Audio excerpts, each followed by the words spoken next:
बिस्मिल्लाहिर्रहमानिर्रहीम। अस्सलाम वालेकुम dear members. Zoom stock market Kazi Nabil के साथ की एपिसोड नंबर 71 में मैं आप सबको खुश आमदीद कहता हूँ। Today is 19 March 2021 and it is Friday. आज की अगर मार्केट की बात करते हैं, मार्केट की आज क्या पोजीशन रही। क्लोज हुई आज के सी 100 इंडेक्स 44,901 पर इसकी क्लोजिंग हुई और तकरीबन 177 पॉइंट मार्केट के अंदर जो है वो इजाफा देखा गया। आज के दिन अगर मार्केट के हाई की बात करते हैं तो मार्केट ने आज अपना हाई बनाया 45,172 और लो की बात करते हैं तो 44,393 का लो बनाया। और ये आई थिंक सुबह सुबह ही इसने लो बनाया था तकरीबन 10 बजे के करीब करीब 9:57 पर।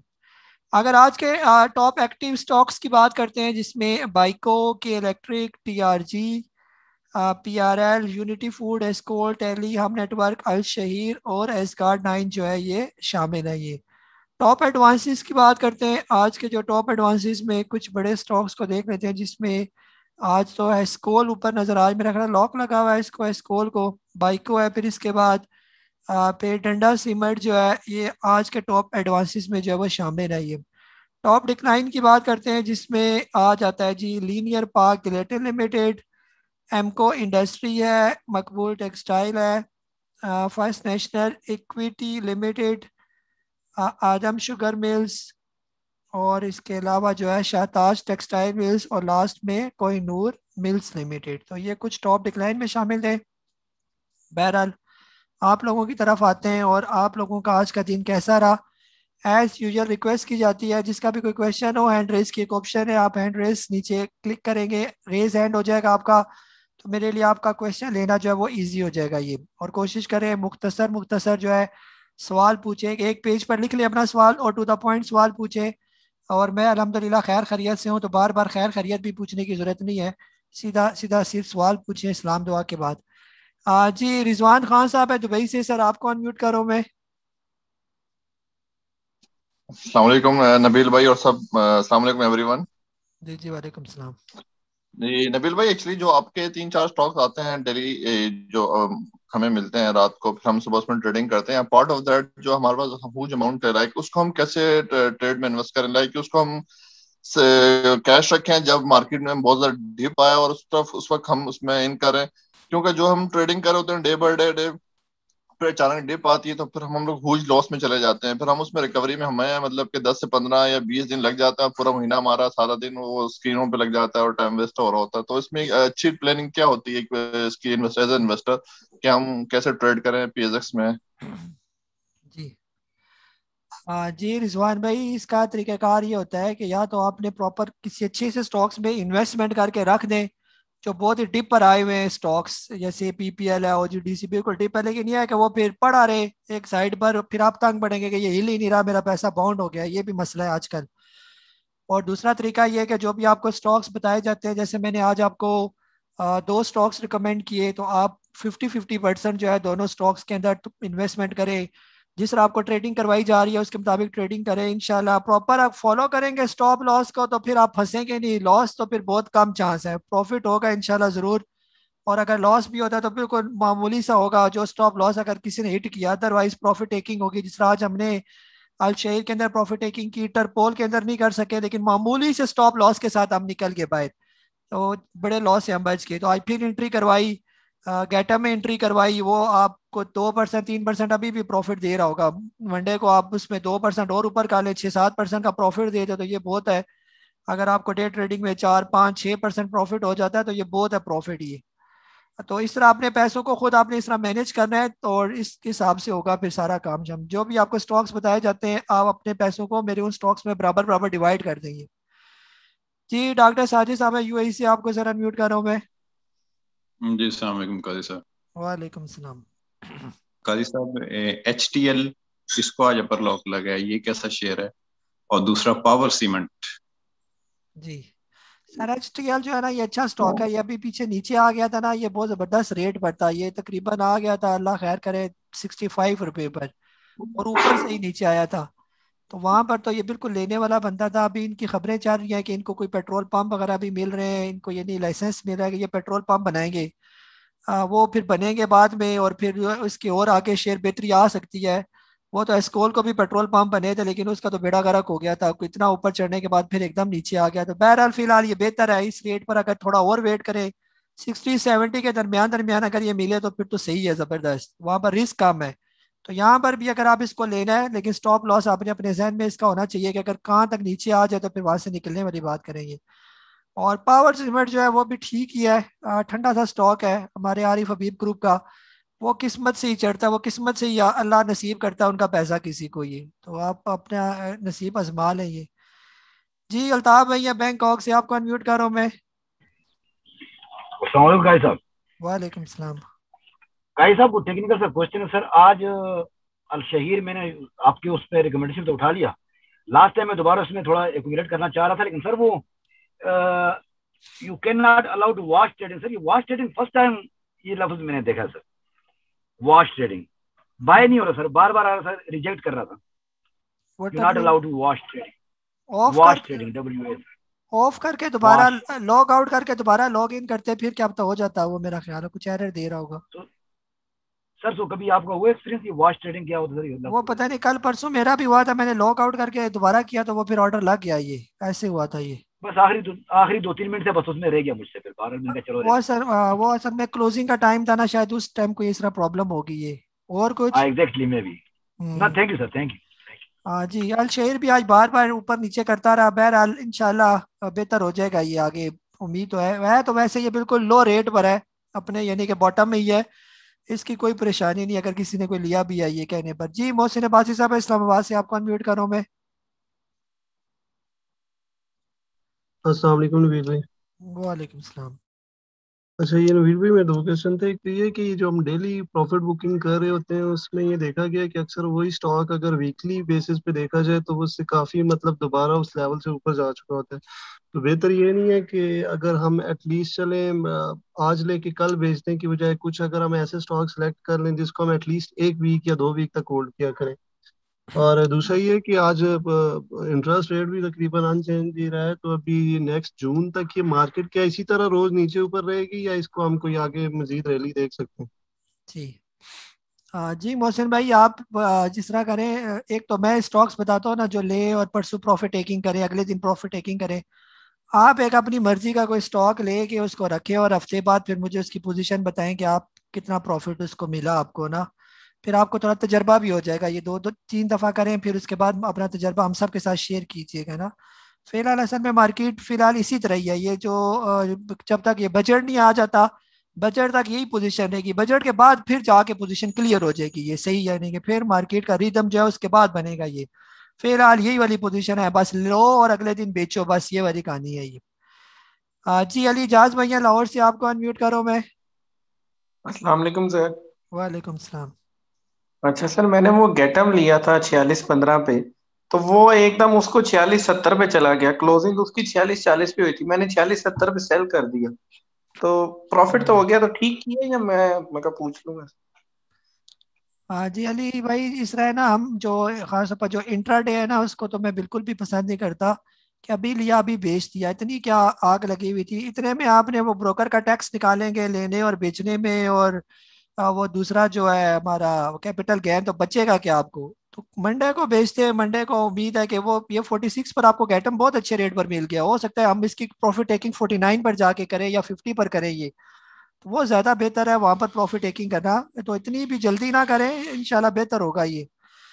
जी फयाज अहमद साहब है रावलपिंडी से। अस्सलाम वालेकुम सर। वालेकुम सलाम। कब काफी दिन की गैर हाजिरी के बाद आज हाजिर हुआ। जी जी सर। कोई वो ट्राई स्टार जो थी उसका मूवमेंट देख के कोई लतीफा याद आ गया, आप कहे तो सुना दूं। जी जी सुनाए सुनाए। वो एक बड़े मियाँ और उसकी बेगम खेत की हिफाजत करते थे। खेत आसमानी बिजली गिरी तो सारा खेत जल गया।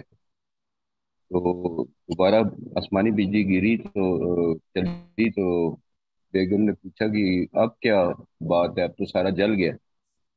मियाँ ने कहा कि अल्लाह मियाँ देख रहे, कोई टांडा बच तो नहीं गया। ये हाल हमारा है कि वो स्टॉप लॉस हिट हो जाता है।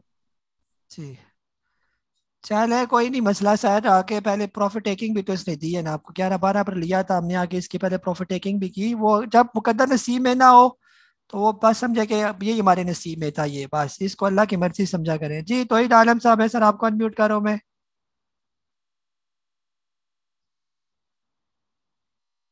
जी तौहीद आलम साहब। अस्सलाम वालेकुम काजी साहब। वालेकुम सलाम। जकाया साहब, बस मैं आपका आज भी मैं आपका शुक्रिया अदा करूंगा, सवाल कोई भी नहीं है कि आज वॉलेटाइल मार्केट में भी आपने हमें दो शेयर निकाल के दिए, एटम और ASC।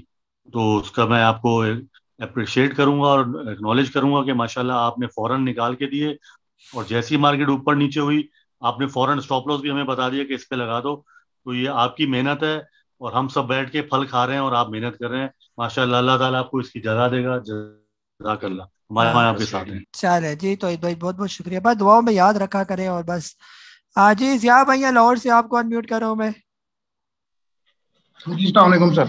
वालेकुम सलाम।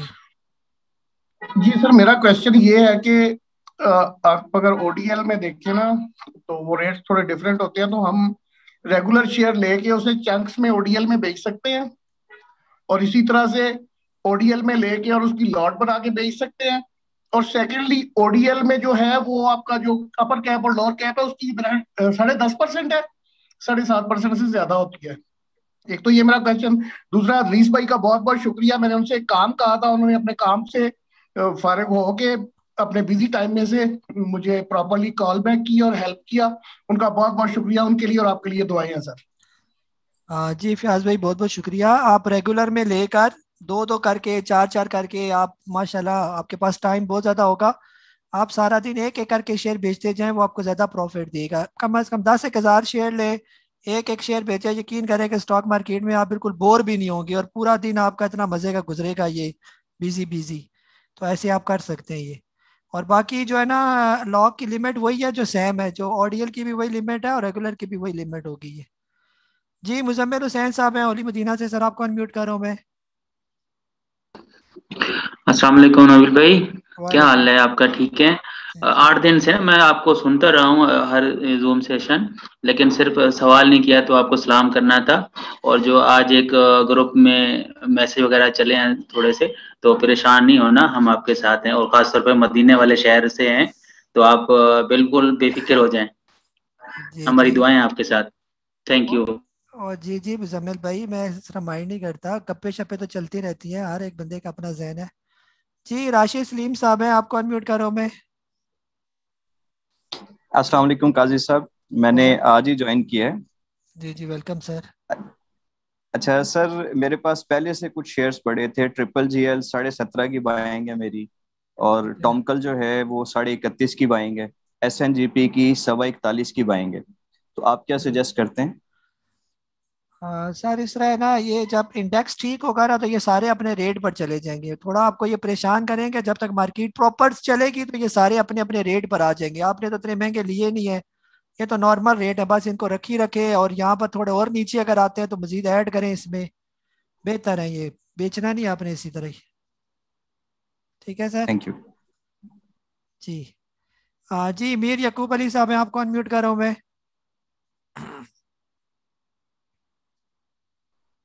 अस्सलाम वालेकुम काजी साहब, कैसे हैं? ठीक है। अच्छा वालेकुम। काजी साहब, मेरा FFBL आज स्टॉप लॉस हिट हुआ है क्या? मैंने कोई मिस कर दिया या बाकी सबका भी हिट हुआ है? मुझे पता नहीं था, बता दी। Thank you. जी जी वो नीचे आ गया था, उसको हिट होना था, आपने पहले ही निकाल देना था उसको, क्योंकि उसकी मूवमेंट ही ऐसी लग रही थी कि उसने नीचे आना है। तो आप लोग कोशिश क्या करें, जब देखा करें कि इंडेक्स बिल्कुल ये नहीं कि वो स्टॉक अटक गया है और बिल्कुल भी मूवमेंट नहीं कर रहा, तो बेशक स्टॉप लॉस को देखे ना, उसके निकलने वाली बात क्या करें। ये तो FFBL भी आज बिल्कुल नीचे आया, उसका स्टॉप लॉस हिट हुआ, बहरहाल बड़े नुकसान से बच गई है। दोबारा जब नीचे आ जाएगा अल्लाह खैर करे, अभी 26 रुपये 93 पर है, तो जब ये आएगा 24 रुपये और 40 पैसे के दरमियान, तो हम दोबारा आपको इसमें एंट्री करवा के वो जो थोड़ा बहुत लॉस हुआ इंशाल्लाह वो कवर हो जाएगा ये। जी हसन नकवी साहब है सर, आपको अनम्यूट कर रहा हूँ मैं। जी अस्सलाम वालेकुम सर, कैसे हैं? खैरियत से? वालेकुम सलाम। अच्छा सर, मैंने भी आज ही ज्वाइन किया है और माशाल्लाह से आपकी वीडियोस देख के किया है। अच्छा, मेरा सिर्फ एक ये सवाल था, मैंने आपकी वीडियोस देख के एक वर्किंग की है फौजी फर्टिलाइजर पे। इस वक्त ये क्या नाम है, बाइंग पोजीशन पे खड़ा हुआ है। जी जी सर, एक ही सर ये सवाल है। सवाल था मेरा। FFC का जी भाई पूछ रहे एक हैं ही। ना? जी जी जी जी। बिल्कुल एक ही सवाल है। हाँ जी सर, ये फौजी फर्टिलाइजर जो है ये बिल्कुल अपने ये बाइंग जोन में ही है तकरीबन। और इसका बाइंग जोन थोड़ा बड़ा है, ये तकरीबन 80 रुपए से लेकर ये 120 रुपए के दरमियान, बल्कि ये 112 रुपए के दरमियान। और इस रेंज में ये तकरीबन पिछले जो है ना ये 3 साल से इसी तरह ये इसी रेंज में ये यानी 70-80 रुपए से लेकर 112 के दरमियान दरमियान ये। तो ये ना ऊपर जाता है ना नीचे जाता है, आपका पैसा सेफ है इसके अंदर, डिविडेंड आपको देता रहता है। और अगर आपका खून जो है वो ठंडा सा खून है, बिल्कुल ले के रखने वाला, साल बाद देखने वाला स्टॉक मार्केट, तो फिर ले के रखे रखे। लेकिन मुझे तो पर्सनली FFC, F8 और डिविडेंड वाले स्टॉक बिल्कुल भी पसंद नहीं है। क्योंकि वो आप ही के पैसे से आपको डिविडेंड दे देते हैं, एक्स्ट्रा तो कोई देते नहीं अपनी जेब से, तो फिर फायदा क्या? कैपिटल अपनी जगह पर खड़ा रहता है, स्टॉक अपनी जगह पर खड़ा रहता है। थोड़े तेज वाले स्टॉक लें आप, माशाल्लाह एक्टिव नजर आ रहे हैं, आप आए हैं आज यहाँ पर। तेज वाले स्टॉक ले, गर्म खून वाले, ताकि कैपिटल बढ़े, कोई 1 लाख से 4 लाख हो, देखने में भी खुशी हो। ये क्या 5 साल FFC रखा हुआ है, उधर ही खड़ा हुआ है, ना इधर हिलता है ना उधर, डिविडेंड लेके 3 3 महीने बाद वो लॉलीपॉप को हमने क्या करना है उसको फिर। ठीक है सर, अभी बहुत से अच्छे अच्छे स्टॉक नीचे आए हुए हैं, आपको मेरी लिस्ट मिली होगी, जो सही वैल्यूड स्टॉक्स हैं वो लें। इंशाल्लाह फ्यूचर में 70% 80% उनके अंदर इजाफा आपको नजर आएगा, तो पैसा भी बढ़ेगा आपका सही। जी वसीम जाफरी साहब है, आपको अनम्यूट करो मैं।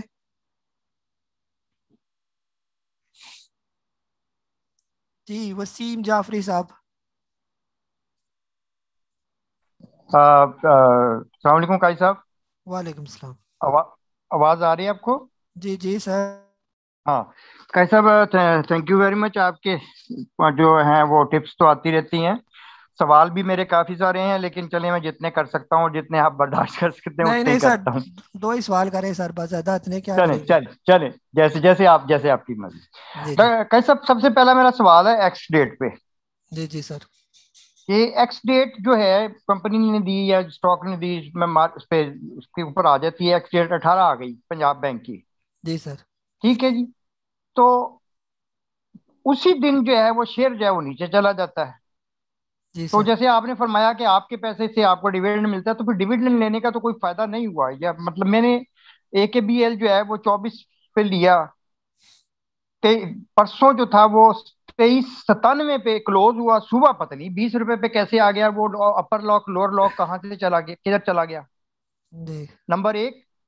नंबर दो, ये थोड़ा सा मुझे बताइएगा कि जो ये फ्री फ्लोट है, फ्री फ्लोट की परसेंटेज, ज्यादा परसेंटेज जो है वो कंपनी के पास है और कम पब्लिक में है, वो कंपनी की इस पे फंडामेंटल्स पे कोई असर डालता है? जी सर, 2 ही सवाल हैं, चले मैं बता देता हूँ। मैं अभी फिलहाल दो, आपने कहा दो तो मैं दो पे ख्याल है सर, ये करूंगा। असल में हमारा जूम सेशन तकरीबन रोज ही होता है, मंडे टू फ्राइडे। दो दो भी करके आप सवाल पूछते जाए तो हफ्ते में तकरीबन 10 सवाल आप मुझसे पूछ सकते हैं।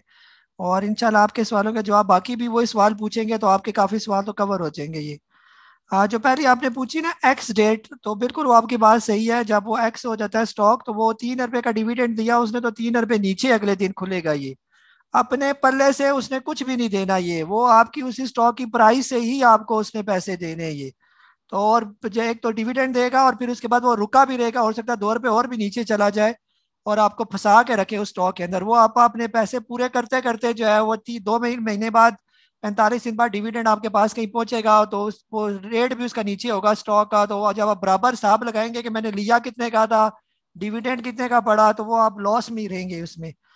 तो इसलिए आप इस जो है ना, बार बार मैं इस प्लेटफॉर्म पर ये कहता हूँ कि डिविडेंड कोई कंपनी अपनी जेब से नहीं देती, वो या उसी पैसे जो है आप ही के पैसों से आपको देकर जो आपको खुश करती है। लेकिन आप लोग जो है वो पता नहीं फिर भी खुश होते हैं कि इसने डिविडेंड दे दिया, और इसने डिविडेंड क्यों नहीं दिया। इतने लोग गिले शिकवे कर रहे होते हैं कि इसने क्यों नहीं डिविडेंड दिया। अल्लाह के बंदे, शुक्र क्या करें कि कोई कंपनी डिविडेंड ना दे, वो पैसा वो उसी अपनी कंपनी के अंदर री इन्वेस्ट करे और उसके शेयर की वैल्यू बढ़े। ये सबसे ज्यादा फायदेमंद चीज है ये। इससे पहले कौन से TRG नेटसोल ने आप लोगों को डिविडेंड दे दे के ढेर लगाया है, तो रेट इनके किधर चले गए ये आप लोग देखें ना ये।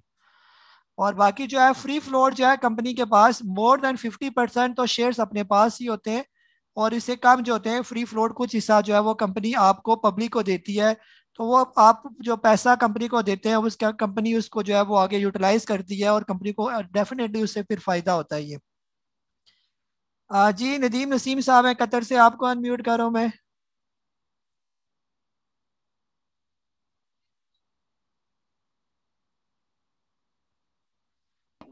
जी अस्सलाम वालेकुम। वालेकुम सलाम। अस्सलाम वालेकुम। जी जी वालेकुम सलाम सर। जी सर आपकी आवाज नहीं सही आ। दोबारा अनम्यूट कर रहा हूँ आपको। जी नदीम भाई अनम्यूट करें आप। जी जी अस्सलाम वालेकुम। वालेकुम सलाम, आ रही आवाज सर, बोले। सर कैसे हैं? ठीक ठाक। सॉरी वो मैं असल में हाइपर मार्केट में आया हुआ था, फिर भी मैंने आपका वो मिस नहीं किया जूम सेशन। एक तो ये चले ग्रुप में आज कोई नेगेटिव कमेंट्स भी आ रहे थे, बस मैंने ये सब ग्रुप मेंबर से रिक्वेस्ट करनी थी। आप माशाल्लाह बहुत ज़्यादा मेहनत करके इतना हमारा वो करते हैं, काफ़ी मतलब सिंसियर होके कर रहे हैं, तो इस तरह के कमेंट्स नहीं होने चाहिए ग्रुप में। सेकेंडली सर मैंने ये चीज़ पूछनी थी कि गेटम आज आपने वो नेगेटिव ट्रेड कर रहा था, मतलब 4% या इतना, तो आपने उस वक्त उसकी बाइंग करवाई। नॉर्मली आप जो है हमें जो स्टॉक जो रिकमेंड करते हैं, जो बाइंग की कॉल देते हैं, वो अपने अपर ला के करीब होते हैं, या वो मतलब अपर ला के करीब करीब ट्रेड कर रहे होते हैं? तो इसमें मतलब क्या स्ट्रेटजी होती है, मतलब उसमें क्या चीज़ देख के हम मतलब अगर बाइंग वो करते भी हैं तो उसमें आप मतलब क्या चीज़ें देखते हैं? जी जी नदीम भाई, जो है ना ग्रुप को मैं क्या कमेंट, ग्रुप में असल में जो भी मेंबर जो है जिसको मेरे से इख्तलाफ है उसका मैंने एक ही हाल है कि उसको ग्रुप से निकालो और उसके पैसे उसको वापस करो, बस ये सिंपल से मेरा फार्मूला है ये। जो भी नेगेटिव कमेंट करेगा ग्रुप के अंदर, सिंपली वो ग्रुप से भी निकलेगा, मेरी ब्रॉडकास्ट लिस्ट से भी निकलेगा। 500 रुपये में अगर किसी कोई समझता है कि वो कोई मेरे पर एहसान कर रहा है, तो वो कोई एहसान नहीं है। वो 1 मिनट भी मैं नहीं लगाता उसको निकालने में, तो इसमें कोई मुझे कोई टेंशन परेशानी नहीं होती। इवन के जो लोग मुझे ये रिक्वेस्ट करते हैं ग्रुप्स के लिए, इवन के ज्वाइन करने के लिए भी, अगर कोई थोड़ी सी ज़्यादा बात करते हैं कि जी आप कौन कौन सी सर्विस देंगे मुझे, तो मैं सिंपल उनका नंबर ब्लॉक कर देता हूँ। ये सिर्फ उन्हीं लोगों को मैं अपने ग्रुप के अंदर डालता हूँ जो चुप करके फीस जमा करवाए और ग्रुप के अंदर आ जाए, बस। ज़्यादा बात, मैं इतना टाइम ही नहीं होता मेरे पास कि मैं किसी को डिटेल बताऊँ या अपनी क्लैरिफिकेशन दूं कि मैं ये करता हूं तो मैं वो करता हूं। बस इंशाल्लाह जो ग्रुप के अंदर आएगा उसको खुद पता है कि मेरी क्या सर्विसेज है, इंशाल्लाह फायदा होगा सबको। बाकी जो है गुल अहमद स्विंग लेता है यहाँ से, यानी गुल अहमद का जो पीछे मैंने, आपने अगर इसकी मूवमेंट देखें तो यहाँ से इसका स्विंग बनता है 45 46 से। तो जब ये 46 के करीब आया तो मैंने इसका फायदा उठाया, आपको स्विंग करवाया यहाँ पर।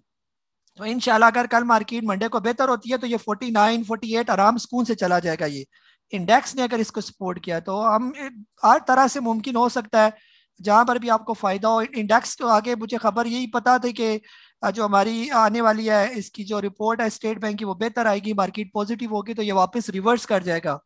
तो गुल अहमद ने भी उसी तरह रिवर्स किया, तो इंशाल्लाह आगे ये 50 से ऊपर भी जाता हुआ मुझे नजर आएगा। तो इंशाल्लाह वहां पर हम इसकी प्रॉफिट टेकिंग करेंगे ये। जी उस्मान साहब है रेमियर खान से, सर आपको अनम्यूट कर रहा हूँ मैं। अस्सलाम वालेकुम। वालेकुम सलाम। तो सर मेरे साथ दो ही क्वेश्चन है। एक जीए टीम मैंने लिया हुआ है 70,000 शेयर लिए हैं 52 में, कितने में और लिए एक हुए? सर लिए मैंने 2000 शेयर लिए हैं 259 में। गैटम 52 में लिए सर, गैटम 17,000 52। शेयर लिए हैं। जी जी, और हाँ जी। और सेकंड में सर लिए 2000 शेयर लिए हैं 259 में। तो सर आपसे 259। ये क्वेश्चन ये पूछना था, इन दोनों को एवरेज करना चाहिए या नहीं करना चाहिए? जी जी जी उस्मान भाई, गैटम अभी नीचे आया था 46, यहाँ पर इसकी एवरेज बनती थी, थोड़ा बहुत ले लें इसको, एक्यूमुलेट करें यहाँ पर। ये बहुत अच्छा स्टॉक है, आपने इसको कम अज कम 60 65 से पहले पहले आपने इसको बेचना नहीं है। और इसी तरह सरले भी बहुत अच्छा स्टॉक है, इन्वेस्टमेंट के जहन से आपने लिया होगा तो रखे फिलहाल। लॉस में तो ये दोनों शेयर आपने किसी सूरत भी नहीं बेचने, और ऐड करने हैं तो इनमें बेचक इस रेट पर ऐड करें, लेकिन बेचना आपने इनको प्रॉफिट में ही है क्योंकि दोनों का फ्यूचर बहुत अच्छा है ये। जी राव शकील साहब है फैसलाबाद से, आपको अनम्यूट कर रहा हूँ मैं। अस्सलाम वालेकुम सर। वालेकुम सलाम। सर कैसे हैं? ठीक ठाक है सर। और खैरियत शुरू में बता दी, मैं ठीक हूँ। जी सर। खैरियत बता दिया शुरू में, मैं बिल्कुल ठीक ठाक हूँ। आप सवाल पूछे सर। हाँ जी, हाँ जी सर। सर वो ना कल मैंने ना गलती से ना फ्लाइंग सीमेंट ले लिया 1500 शेयर, 15.5 रुपए में। तो वो मुझे नहीं पता था कि उसकी एक्स डेट थी कल। तो वो जब वो खुला तो 12 रुपए 91 पैसे पे खुला है। तो वो शेयर, तो अब मुझे क्या करना चाहिए? वो एक्स डेट है उसकी, तो मैंने फिर चेक किया तो 113 डिविडेंड मिलेगा। तो उसका क्या हिसाब किताब है सर, बताइएगा। जी हाँ जी राव साहब, पहले तो आप दुआ करें कि आपको डिविडेंड मिल जाए, क्योंकि आखिरी दिन आपने लिया तो मेरा नहीं ख्याल कि आपको डिविडेंड भी मिलेगा, क्योंकि जिससे आपने लिया है वो डिविडेंड उसी के पास जाएगा। ये थोड़ा टेक्निकल सा इसमें प्रॉब्लम है। बहरहाल आप अपने ब्रोकर से भी इसको कंफर्म कीजिएगा, अगर 1 महीने के बाद आपको डिविडेंड अगर नहीं मिलता तो। और कोशिश करें कि आप जो है, ये आपको पता होना चाहिए जब आप कोई स्टॉक ले रहे हैं कि उसके डिविडेंड की डेट तो नहीं आई हुई करीब, ये तो नॉलेज तो इतना तो होना ही चाहिए स्टॉक मार्केट के बारे में। बहरहाल आप ये करें कि अल्लाह से दुआ करें कि जिस रेट पर आपने लिया हुआ है वहां पर ये पहुंच जाए और आप फिर प्रॉफिट टेकिंग करें ये। हाँ जी, आमिर महमूद साहब, मैं कराची से, सर आपको अनम्यूट कर रहा हूँ मैं। जी तमाम बहनों और भाइयों को अस्सलाम वालेकुम। वालेकुम काजी साहब, मेरा एक सवाल भी है और वो रिक्वेस्ट भी है। माशाल्लाह आप जो शेयर रिकमेंड करते हैं बड़े ज़बरदस्त होते हैं, उनमें आप दो चीज़ें देते हैं, प्राइस और स्टॉप लॉस। तो क्वेश्चन रिक्वेस्ट मेरा ये है कि उसमें आप सपोज जैसे रिकमेंड करें कि सपोज आप लेते तो कितने मैक्सिमम लेते उसको, क्योंकि शेयर कुछ ऐसे होते हैं कि ज़्यादा ले लो तो वो फिर स्टॉप लॉस लगाओ तो वो लगता नहीं है, क्योंकि ज़्यादा ज़्यादा होते हैं तो वो फिर बिकने में भी मसला होता है। तो उसमें अगर आप रिकमेंड कर दें कि मैक्सिमम नंबर दे दें कि इतने से ज़्यादा मतलब बेहतर है लेना है इसको, ये मेरी रिक्वेस्ट थी और सवाल भी।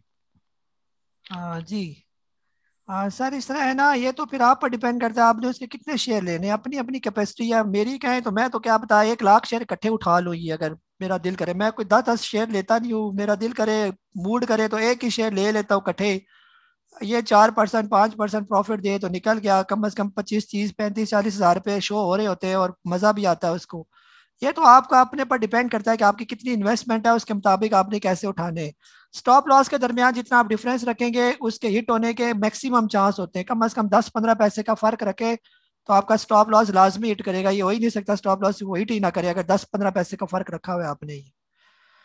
जी अफाक हैदर साहब है, सर आपको अनम्यूट करो मैं। अस्सलाम वालेकुम कैसे साहब। वालेकुम सलाम। कैसे साहब, एक थोड़ी सी इन्फॉर्मेशन लेनी थी आपसे कि मतलब हम आरडीए अकाउंट के थ्रू मतलब पाकिस्तान में स्टॉक एक्सचेंज में ट्रेडिंग करते हैं, तो इसके थ्रू क्योंकि मैं मिजान बैंक से हूँ, तो मिजान बैंक में कुछ मतलब इनकी रिस्ट्रिक्शन है कि वो सिर्फ शरिया कंप्लायंस जो भी स्टॉक है वो खरीदने देते हैं। तो इसी तरह मैं टीआरजी को कोशिश की है, टीआरजी मतलब वो रिजेक्ट कर देता है मेरा टर्मिनल। तो उसके बारे में कोई आपके पास इंफॉर्मेशन है कि मतलब आप शेयर कर सके? जी सर, इस तरह ना, आप बाउंड है मिजान बैंक की वजह से। आप सिर्फ जो शरिया कंप्लाइंस स्टॉक हैं जो उनकी लिस्ट के मुताबिक है, आप उन्हीं को बाय कर सकते हैं और उन्हीं को जो है वो फिर आप सेल करेंगे। ये तो इसका आसान तरीका सर ये है कि आप मिजान से जान छुड़ाएं, किसी और बैंक के थ्रू यहाँ पर अकाउंट खुलवा लें। आपका अकाउंट तो वैसे ही है, सिर्फ बैंक आपने चेंज करना है। तो फिर चाहे आप मिजान में लें, चाहे आप नेट सोल में लें शरी तरीके के मुताबिक, जैसे हम कहते हैं कि जो है आज ले कल बेचे, ये इसका ठीक तरीका है ये। और जो है ऐसे कंपनीज के लिए जो जो ना गैर कानूनी या कोई गैर शरी काम ना करती हो। तो बाकी अगर आप इसको कहते हैं शरी के जी कोई कंपनी बैंक से कर्जा ना ले, तो मुझे स्टॉक मार्केट के अंदर कोई एक ऐसी कंपनी बता दें जिस पर कोई कर्जा ना हो, जिसका डेट टू इक्विटी या डेट टू एसेट जो है वो जीरो हो। ये मेरा नहीं ख्याल कि कोई एक आध कंपनी भी ऐसी होगी। तो ये बस अब मैं क्या, ये हम इतनी बातें कर चुके हैं इसके बारे में। तो बहरहाल ज़मीर मुतमईन होना चाहिए। हम तो सारी पाकिस्तानी कंपनीज जो काम कर रही हैं अच्छी, उनको हम पाकिस्तानी कंपनी समझते हैं। बल्कि अगर आज आप लोगों ने मेरा स्टेटस देखा हो तो स्टेटस पर जो मैंने बैनर लगाया था कि जितनी भी हमारी पाकिस्तान की स्टॉक एक्सचेंज मजबूत होगी उतना पाकिस्तान मजबूत होगा। ये सारी हमारी कंपनीज हैं, चाहे वो गुल अहमद है, चाहे वो अमरेली स्टील है, चाहे वो नेशनल रिफाइनरी है। अगर आप इन कंपनीज को पैसा देंगे, इनसे ये कि आप लोगों को ये लोग रोजगार भी देंगे, एक्सपेंशन भी करेंगे, एक्सपोर्ट इनकी बढ़ेगी, मुल्क तरक्की करेगा, तो इसके यानी कि बहुत से फैक्टर्स हैं, यानी कि हमारी इकॉनमी इससे बहुत बेहतर हो सकती है ये। जी राशिद इकबाल साहब है, सर आपको अनम्यूट करो मैं। अस्सलाम वालेकुम सर। वालेकुम सलाम। सर एक तो ये पूछना था, अगर मार्केट में तेजी जा रही हो, जैसे आज एक पर्टिकुलर सेक्टर है रिफाइनरी सेक्टर बहुत तेज जा रहा था, उस सूरत हाल में क्या हम खुद भी डिसीजन ले सकते हैं, जैसे आरटीआर एटीआरएल पीआरएल में कूद पड़ो तो वो लॉक पे चले गए, क्योंकि कई बार आप सजेस्ट करते हैं कि लॉक वाले शेयर्स को आप कहते हैं कि लॉक पे बाय करो, लेकिन जब इतने वॉल्यूम्स लग रहे हो और नजर भी आ रहा हो कि ये जा रहे हैं लॉक की तरफ, तो उस पर हम डिसीजन ले सकते हैं या ना लें? जाहिर है हम इतने टेक्निकल तो नहीं है, इतने समझदार तो नहीं है जितने आपका, तो ये इस मामले में गाइड कर दें। दूसरा सर, टीआरजी देखते ही देखते कहाँ से कहाँ पहुंच गया। बेशक जब करेक्शन होती है तो उसको लो लॉक भी लगते हैं, लेकिन क्या ये ऐसा शेयर है उसको लेके रख दिया जाए? क्योंकि इसको अरसे से हम देख ही रहे हैं और देखते ही देखते ये कहाँ से कहाँ पहुंच गया। इसको लेके रखा जा सकता है इन्वेस्टमेंट के नुकसान नजर से टीआरजी को? मुझे लगता है कि अब तो ये 150 क्रॉस करके भी कहीं और पहुंचेगा ऊपर। बस यही थे 2 सवाल। जी जी राशिद भाई, आप खुद से भी कर सकते हैं ये डिसीजन, आप खुद लेंगे तो तभी तो आप कामयाब। कब तक? यानी कि मेरे ग्रुप तक चलते रहेंगे कि आप, यानी मैं कहूँगा तो आप लेंगे? आप खुद से करें इस तरह के काम, 1 2 3 4 5 दफा करेंगे, खुद आपको तजर्बा भी होगा और सेल्फ जो है खास तौर पर खुद डिसीजन मेकिंग की पावर भी आपके पास आहिस्ता आहिस्ता आना शुरू हो जाएगी। फिर आप खुद अच्छे फैसले कर सकेंगे। तो आज भी इसमें कोई शक नहीं, बाइको पाकिस्तान रिफाइनरी, अटक रिफाइनरी में बहुत तेजी थी और बहुत, यानी कि इसके अंदर एंट्री बनती थी। ये सिर्फ इंडेक्स जो है बार बार ऊपर नीचे कर रहा था, वरना मैं हाथ रखते रखते पाकिस्तान रिफाइनरी जब ये 24 रुपए कुछ रुपए पैसे पर था, मैं बाय के लिए कहने वाला ही था ये। लेकिन जो ही इंडेक्स फिर नीचे आया तो फिर मैं रुक गया कि ये ना हो कि आप लोग के स्टक ऑफ ना हो जाए ये, क्योंकि पता नहीं चल रहा था, एकदम 300 पॉइंट मार्केट नीचे इन्होंने गिरा दी। तो बहरहाल इस तरह आप stop loss by upper cap पर लगा सकते हैं और जब वो अपर लॉक लग जाए तो 1 पैसे कम करके उसको स्टॉप लॉस सेल भी लगा सकते हैं। अगर लॉक टूटे तो बिक जाए वो, आप फिर नुकसान से बच जाते हैं ये। तो इस तरह का रिस्क ले सकते हैं। टीआरजी जो है फिलहाल उसकी मूवमेंट है, यानी कि आप लेके रख भी सकते हैं, लेकिन उसका एक स्टॉप लॉस है कम से कम। जब ये 120 रुपए से नीचे आ जाए तो फिर तो निकलना हर सूरत बनता है ये। अगर जब तक नहीं आता तो आप पड़ा रहे आपके पास, लेकिन जब ये 120 रुपए से नीचे नीचे आ जाए तो आप फौरन बेचें, चाहे जितना मर्जी लॉस हो रहा है आपको ये। फिर वहां से ये इसके सारी नीचे वाली सपोर्टें टूट जाती हैं ये। जी आईफोन मोहम्मद अरफाज साहब है, आपको अनम्यूट कर रहा हूँ मैं। सलामकुम काजी साहब। वालेकुम सलाम। काजी साहब, रात को मैंने पूछा था बाइकों के बारे में आपसे, जी जी तो आपने कहा था मेरे कागजों में नहीं है, तो आज देख देख के बस दिल्ली चलाता रहा हूँ। जी जी और कुछ? तो शेल और होंडे के बारे में कुछ बताएंगे? मैं उसमें थोड़ा सा ऐड कर लूँ।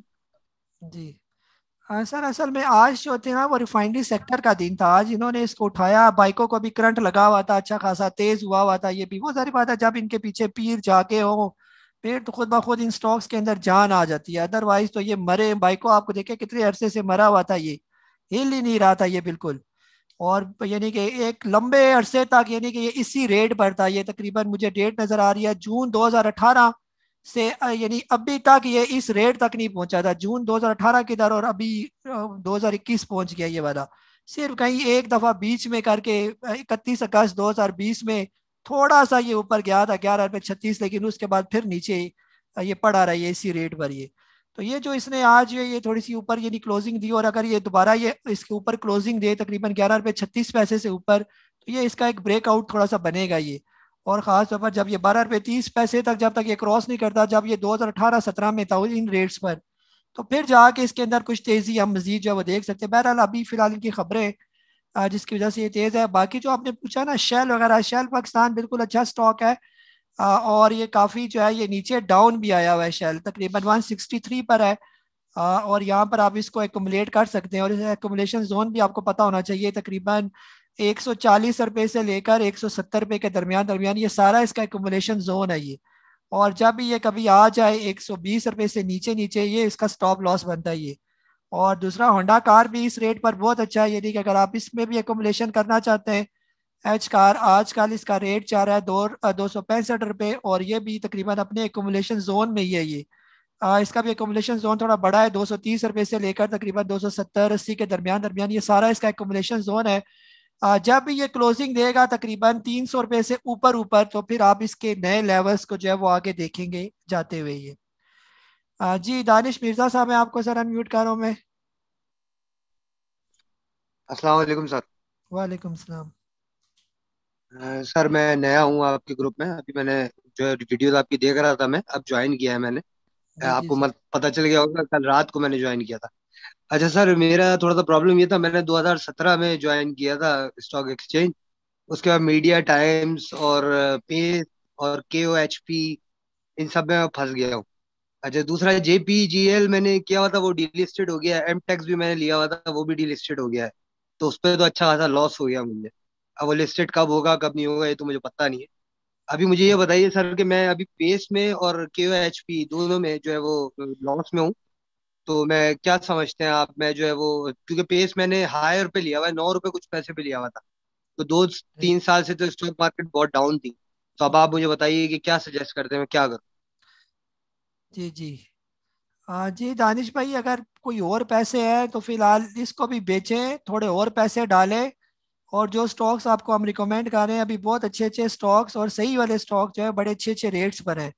आप उनको जो है ले बेचें, प्रॉफिट टेकिंग करें, आहिस्ता आहिस्ता करके आप लॉस कवर होगा, क्योंकि आप पुराने डसे हुए 2017 वाले इन्हीं के साथ आप पेस ही रखी रखेंगे। आप पेस का वो अभी खबर कंफर्म नहीं हुई कि वो डिफॉल्टर से पता नहीं निकला भी है या नहीं है।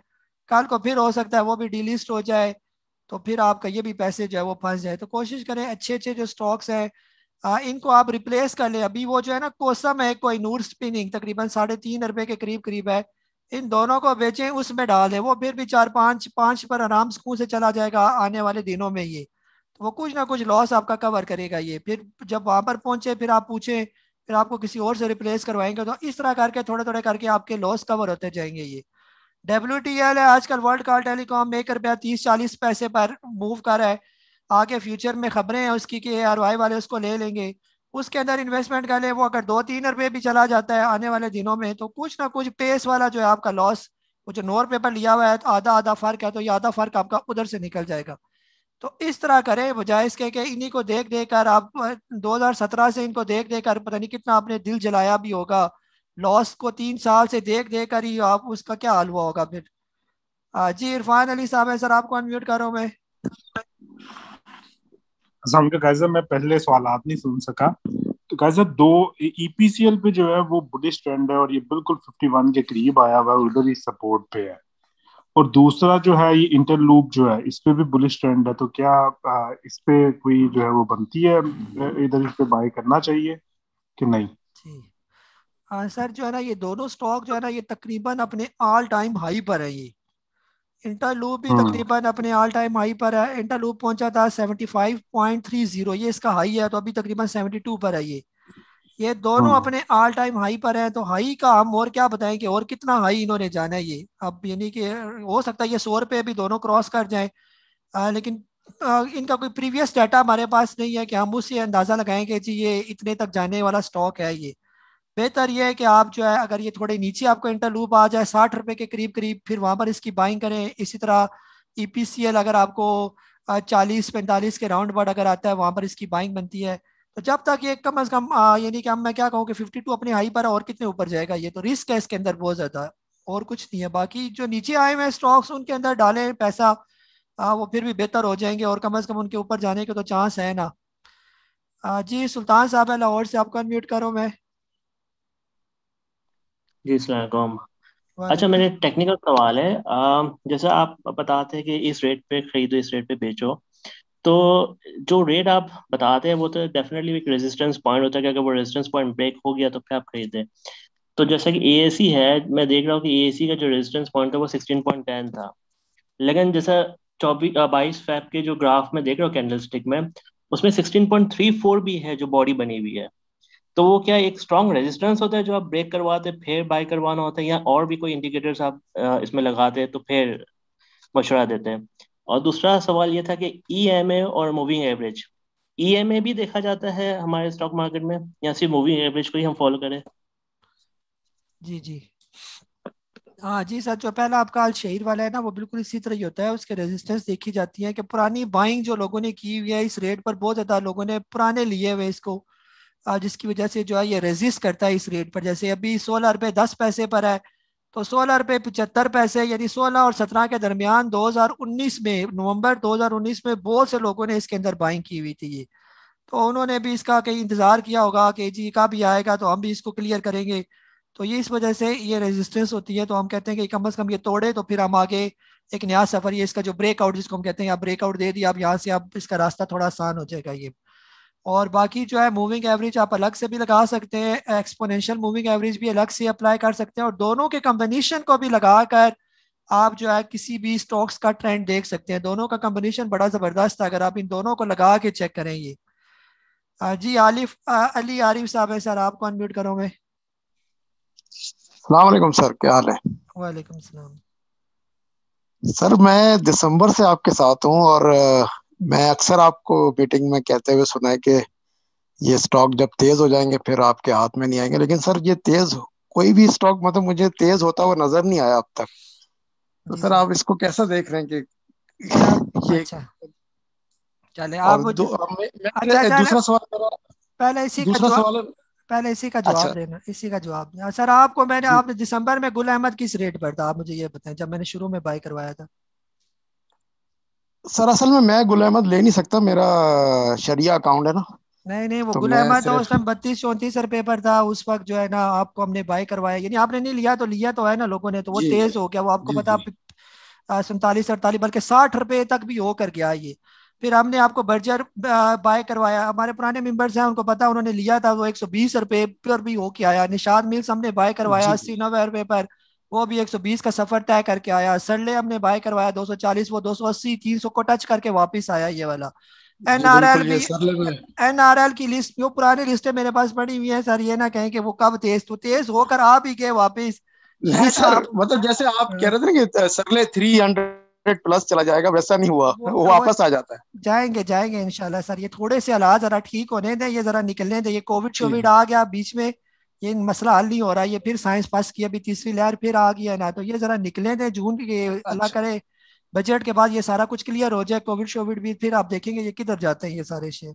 ठीक है सर, दूसरा सवाल मेरा सिर्फ आईएसएल और यूनिटी फूड को अनकरीब आप कैसा देख रहे जी हैं, बस यही पूछना। सर अनकरीब तो वही है, बार बार ऊपर जाएंगे फिर नीचे आएंगे, क्योंकि इनकी एक रेंज है, जैसे बार बार हम कहते हैं यूनिटी 25 रुपए से लेकर 34-35 के दरमियान इसकी फिलहाल रेंज है, जब तक ये 35 से ऊपर क्लोजिंग नहीं देता तो इसका इसी तरह फिरता रहेगा ये। और इसी तरह आईएसएल का भी यही, आज तो आईएसएल तेज हुआ हुआ था, लेकिन ये भी इसी तरह जब तक जो है ये क्लोजिंग नहीं देगा 98.78 से ऊपर ऊपर की, तो उससे पहले पहले ये यहीं पर ही घूमता रहेगा, यानी 80 रुपए से लेकर 98.78 के दरमियान दरमियान। तो इसी के दरमियान में आपने इसका स्विंग लेना है, ये बात, जहां पर आपको ये स्विंग दे वहां पर स्विंग लें, जो 4-5% प्रॉफिट देता है प्रॉफिट टेकिंग करें, फिर दोबारा इसके अंदर स्विंग ट्रेड जिसको हम कहते हैं बार बार ये। जी हसन अहमद खान साहब लाहौर से। अस्सलाम वालेकुम सर। वालेकुम सलाम। सर एक तो सर आपकी वर्किंग और आपकी रिसर्च को बहुत काबिल दीद है जी, चला बड़ी अच्छी आपने वर्किंग कर रहे हैं और बड़े जबरदस्त है, वो जो चीज आप कह रहे हैं ऑलमोस्ट वो करीब करीब है वो, तो रियली अप्रिशिएट यू सर। एक सेकेंडली सर ये है कि ये जो बर्जर है आपने, मैंने लॉन्ग टर्म के लिए वैसे लिया हुआ है 1.5-2 साल के लिए, तो सर इसका सर अब आप में प्रॉफिट टेकिंग नियरली को करवाएंगे या अभी हम लेकर रखी आप एक्यूमुलेट करते रहे? तो सेकेंडली सर ये है कि ये जो आप कहते हैं कि स्क्रिप्ट जो इंडेक्स जो है ना सपोर्ट करना चाहिए हर सूरत में, वो कौन से सेक्टर्स या स्क्रिप्ट हैं जिसकी वजह से इंडेक्स जो है ना वो ऊपर नीचे होता है, वो कोई मतलब होंगे चंद एक या वो क्या चीज होती है, वो थोड़ा सा बता दें सर। और सर गैटम जो है ना वो मैं नेट की वजह से नहीं ले सका और नेट में प्रॉब्लम आ रही थी, वो मॉर्निंग में मैं नेक्स्ट वर्किंग डे ले सकता हूँ कि अभी रहने दूँ इसको? बस ये 3 क्वेश्चन। जी हसन भाई, जब बर्जर जो है अपने शॉर्ट टर्म टारगेट जो मैंने आपको दिया हुआ है वहां पर पहुंचे तो आप लाजमी एक दफा प्रॉफिट टेकिंग करें, लेकिन उससे पहले कोई प्रॉफिट टेकिंग उसकी नहीं बनती है, रखें यहाँ पर, इसको यहाँ पर एकोमुलेट करें, और ये आने वाले दिनों में आप देखेंगे कि बजट ठीक ठाक जब ये तेज होगा तो ये आपके हाथ में ही नहीं आएगा ये वाला ये स्टॉक, क्योंकि इसका फ्लोट भी कम है और ये बहुत अच्छे रेट पर अभी यहाँ पर मौजूद है, ये 80-90 के दरमियान अभी घूम रहा है और ये बड़ा ज़बरदस्त रेट है इसका।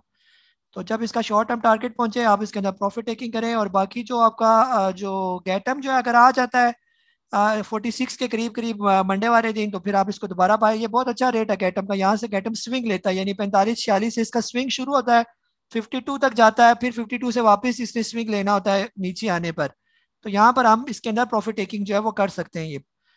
और जो है बस, और जो बाकी जो इंडेक्स है वो सारी बात है, आप देखिए आज कौन से स्टॉक तेज थे उसकी वजह से वही इंडेक्स को मूव कर रहे थे, जिसमें एनआरएल हो गया, TRG भी थोड़ा तेज था, आज रिफाइनरी सेक्टर तेज था, तो आज इंडेक्स को मूव करने वाला जो मेन जो था वो रिफाइनरी सेक्टर था ये, तो वही स्टॉक्स इसको हिलाते जुलाते हैं ये। जी इमरान हैदर साहब आपको अनम्यूट करो मैं। जी अस्सलाम वालेकुम सर। वालेकुम सलाम। सर इदरीस साहब को भी सलाम। बेसिकली सर सवाल मेरा इदरीस साहब से भी है, इदरीस साहब से ही है। उन्होंने 2-3 दिन पहले बाइक को रिकमेंड किया था, उस वक्त मैंने नहीं लिया था लेकिन आज लिया है। तो बस उनसे यही पूछना था कि आया कि इसको शॉर्ट टर्म टारगेट है उसका कोई, वो मतलब मतलब करना है, या इसको लॉन्ग टर्म के लिए मतलब कुछ 10-15 दिन के लिए रखना, आगे ही ऊपर जाएगा। बस सर यही सवाल है। चले जी, चले वो इदरीस भाई आपको जवाब दे देंगे। सवाल तकरीबन मेरे पास यहाँ पर ख़त्म हो गए, टाइम है थोड़ा सा, अगर किसी का कोई क्वेश्चन हो तो हैंड रेस करे, मैं आपका क्वेश्चन या रैंडमली ले लूँ। जो हमारे शर्मीले से हैं जो कभी क्वेश्चन नहीं पूछते, मैं ज़रा उनको अनम्यूट करता हूँ। आज कोई हमारी लेडीज़ भी खामोश खामोश हैं, कोई देखता हूँ अगर कोई सवाल पूछना चाहे। जी मेरीन आमिर है, आपको मैं अनम्यूट करूँ ज़रा। अस्सलाम वालेकुम सर। वालेकुम सलाम। सर ऐसा क्वेश्चन तो कुछ नहीं है, मार्केट ठीक ही थी आज।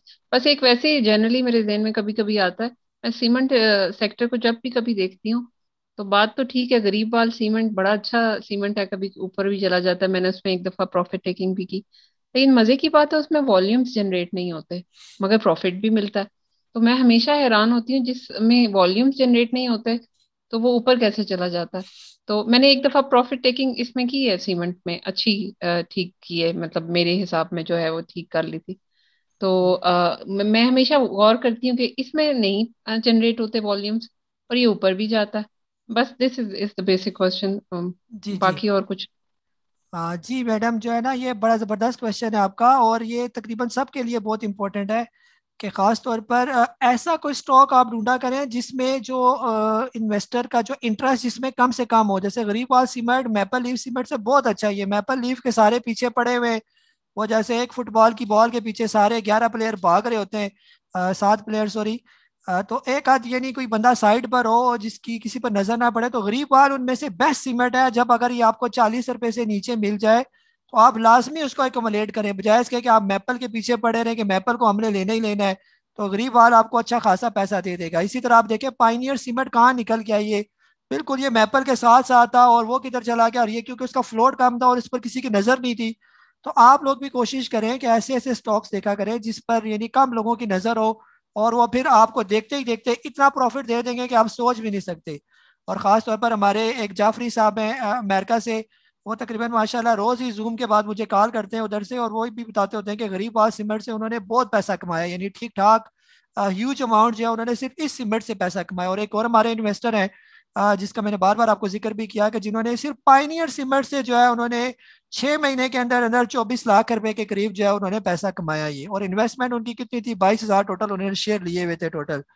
तो इस तरह भी आप लोग कर सकते हैं कि बजाय इसके कि जहां पर आप देखें कि ये स्टॉक बहुत तेज है और ये बड़ा फेवरेट है, तो फेवरेट बाज़ औक़ात रह जाते हैं, और आम से जो है वो जिसको अल्लाह इज्जत दे जिस तरह हम कहते हैं ये वाला। जी आप काफ़ी हैंड रेस हो गए, इतने भी नहीं कहा था कि सारे ही हैंड रेस हो जाएं, तो सवाल लेना मुश्किल हो जाएगा सबके लिए। कोई हमारी जो खास तौर पर फीमेल्स हैं उनमें से किसी को देखते हैं ताकि उनके सवाल जो है वो लें। मेल तकरीबन सारे ही हो गए, अगर उनमें से कोई क्वेश्चन पूछना चाहे तो हम अप्रिशिएट करेंगे क्योंकि हमारा सेशन का ये लास्ट डे है। अगर कोई पूछना चाहे, हाँ जी कोई, मैं ही ढूंढ लेता हूँ अगर कहीं पर मुझे कुछ नज़र आ जाए।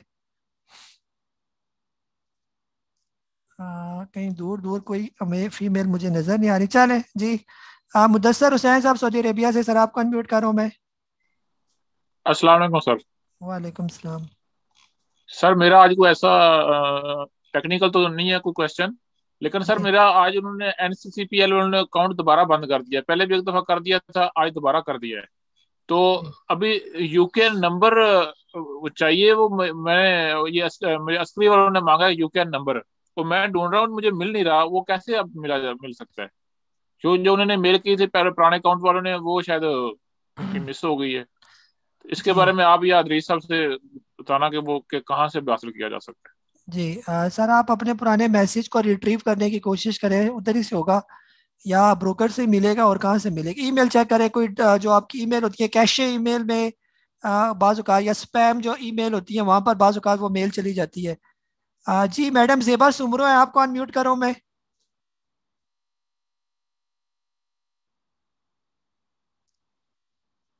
जी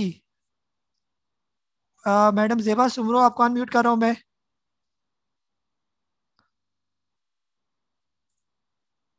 आई थिंक नहीं है। जी मुकीम अशरफी साहब, सर आपको अनम्यूट कर रहा हूँ मैं। अस्सलाम वालेकुम सर। वालेकुम सलाम। तो मालूमात कर रही थी कि बाद स्क्रिप्ट के साथ DEF लिखा होता है, किसी के साथ XD लिखा होता है, किसी के साथ XR, किसी के साथ XD+XR। ये थोड़ी सी इंफॉर्मेशन दे दी, ये क्या होता है? जी जी सर, जिसके साथ DEF लिखा हो वो समझे डिफॉल्टर है, जिसके साथ XD लिखा हुआ है वो समझे उसने डिविडेंड दे दिया, उसकी एक्स डेट खत्म होगी। जिसके साथ XR लिखा हुआ है उसने राइट दिया था, उसकी डेट खत्म हो चुकी है राइट अवेल करने वाली। तो ये XX वाली जो डेट होती है ना, ये नहीं कि ये वो जो खास कोई इसने कोई अनाउंस किया XB आ जाए तो बोनस अगर उसने दिया था, तो इस तरह होता है ये। जी निज़ामुद्दीन साहब है लाहौर से, आपको अनम्यूट कर रहा हूँ मैं। अस्सलाम वालेकुम सर। वालेकुम सलाम। सर एवियन का पूछना था, एवियन 97 तक गया, क्या इसका मुस्लिम में चांस है ये 100 क्रॉस करेगा? सर मुस्तकबिल अल्लाह को बेहतर पता है, जब भी ये 100 रुपए से ऊपर क्रॉस करेगा तो फिर आगे जाएगा। ये इसका सख्त बैरियर है यहाँ पर, यही से ऊपर चढ़ना इसके लिए मुश्किल है। ये 97, 98, 100, बस जब भी ये कभी चढ़ गया तो फिर आगे ये आगे नए लेवल जो है बनाएगा। हो सकता है चढ़ भी जाए, जैसे सिस्टम चला गया नेट सोल, तो इसके भी जाने में कोई तकलीफ नहीं है, लेकिन थोड़ा रुका हुआ है यहाँ पर, रेजिस्टेंस ज्यादा है ये। जी सारा महमूद मरवत, आपको अनम्यूट कर रहा हूँ मैं।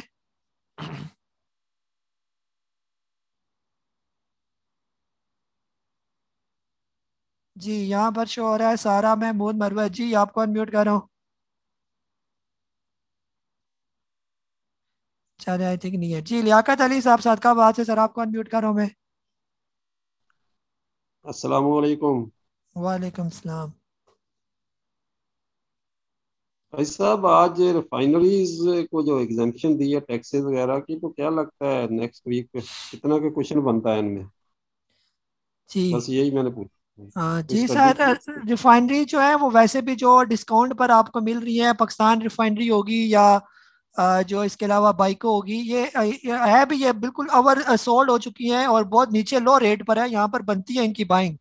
चले वाटक रिफाइनरी थोड़ा ऊपर निकल गया है, नेशनल रिफाइनरी ऊपर है, जो नीचे है तो कम से कम वो तो आप एकोमोलेट कर सकते हैं। ये पाकिस्तान रिफाइनरी 25-26 पर आपको मिल रही है, यकीन करें ये मुफ्त है। ये इस रेट पर ये 35-40-45 इसका नॉर्मल रेट है, अच्छे टाइम पे ये आराम से चला जाएगा। और वैसे भी आगे हुकूमत इन रिफाइनरी सेक्टर के साथ और भी ज़्यादा कोऑपरेट कर रही है, तो रिफाइनरीज का आगे फ्यूचर बहुत अच्छा है पाकिस्तान के अंदर। ये ठीक हो गया जी, अनम्यूट हुए हुए जी। मैडम सेबा सुमरो, आप अनम्यूट हुई हुई थी जी, आप करें अनम्यूट। जी अस्सलाम वालेकुम। वालेकुम सलाम। जी सर, कम से कम है मेरा मैंने आपको बताया था कि मेरा अकाउंट एजी सिक्योरिटीज में है और लास्ट मेरे ख्याल से 40 मोर देन 40 डेज हो गए हैं, तो ये प्रोसेस हो रहा है, अभी तक हुआ नहीं। लेकिन इन बिटवीन जो मेरा लॉस हुआ है तो नियर अबाउट, क्योंकि मुझे टर्मिनल मेरे जो वो हैं ब्रोकर ने नहीं दिया, और स्टॉप लॉस एक दो दफा मैंने उनको कहा, एक आध दफा उन्होंने लगाया, बाकी उन्होंने कहा कि इस तरह से आप नहीं कर सकते। तो उसकी वजह से नियर अबाउट मुझे 0.9 मिलियन का मुझे काफी नुकसान हुआ इसका। तो बस ये सदमा मेरे लिए काफी प्रोग्रामर मगल नहीं तो वो आपका एजी सिक्योरिटी में है या स्क्री में, किस में आपने अकाउंट ओपन किया? मैंने अभी तो अस्करी में प्रोसेस किया हुआ है, लेकिन अभी तक मुझे मेरा कंप्लीट हो नहीं पाया, पता नहीं, मैंने पेपर सारे दे दिए। चले 40 डेज हो गए हैं, ठीक है ना। और इधर एजी सिक्योरिटी से जब मैंने किया था तो मैंने आपको बताया था कि वो मुझे टर्मिनल नहीं देते। चले चले जूम सेशन के बाद मैं मरवा साहब से रिक्वेस्ट करूंगा, मेरा नहीं आगे, वो बार बार मरवा साहब मैसेज भी करते हैं, अगर किसी के अकाउंट का कोई इशू है वो लाजमी उन्हें कॉल करें। तो आपसे भी मेरी ये कल भी उनको मैसेज कहा था, किया था कि मेरा अभी तक अकाउंट नहीं खुला, क्योंकि एजी सिक्योरिटीज में तो विदिन मेरा हो गया था स्टार्ट, मैंने शुरू कर दी थी।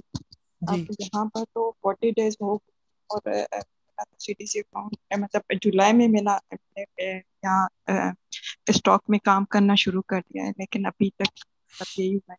जो टर्मिनल नहीं। तो एजी वालों ने भी आपको कोई टर्मिनल नहीं दिया मोबाइल पर या डेस्कटॉप पर? नहीं जी, उन्होंने नहीं दिया। उन्होंने कहा आप ऐसे ही करेंगे, तो फिर जब मैंने एक दो दफा उनसे कहा कि आप इस पर स्टॉप लॉस लगाएं या तो उन्होंने कहा इस तरह से आप बिजनेस नहीं कर सकते। तो ये जो बीच में इतना आया उसमें ये हुआ चले, उसकी वजह से वाकई में बहुत शौक नहीं हुआ। हाँ चले, आप फिलहाल जब तक आपका अकाउंट प्रोसेस नहीं हो जाता फिर आप कोशिश करें फिलहाल कोई ट्रेड ना करें। बाकी मैं इंशाल्लाह मरवा साहब से भी रिक्वेस्ट करूंगा कि आपका जो भी कोई इशू है उसको एज सुन एज पॉसिबल जो है वो रिजॉल्व करें। आपने मुझे फ़ोन करके या इस तरह मैसेज करके भी आपने बता देना था इन दिनों में कि आपका अकाउंट, मुझे तो मेरे हिसाब से तो जो जो कहते हैं जी हमारे अकाउंट का कोई प्रॉब्लम है तो मैं डायरेक्ट मरवा साहब को मैसेज कर देता हूँ और वो फिर डायरेक्ट इसका जवाब भी दे देते हैं कि जी आपका यानी जिसका भी कोई अकाउंट का कोई, आज भी दो बंदे थे जिनका ये गिला था कि हमें यूज़र नहीं मिला, तो फौरी तौर पर मरवा साहब का मैसेज आ गया कि आपको यूज़र और पासवर्ड इशू किए गए हैं ये। तो बहरहाल आपका भी उनको मैं कह दूंगा कि लाजमी जो है ऐसा तो नहीं होना चाहिए कि 40 दिन हो गए और अकाउंट ओपन नहीं हुआ। तो ये कोई इतना लंबी तो गेम है कोई नहीं, 5-6 दिन लगते हैं ज़्यादा से ज़्यादा अकाउंट ओपन होने में ये, और आप हैं भी पाकिस्तान के अंदर, फिर तो कोई इशू भी नहीं होना चाहिए ये। बहरहाल चले इंशाल्लाह इसको हम देख लेंगे ये। जी लास्ट में जी सारा महमूद आपने अनम्यूट किया था, हैंड रेस किया था, आपको अनम्यूट कर रहा हूँ मैं।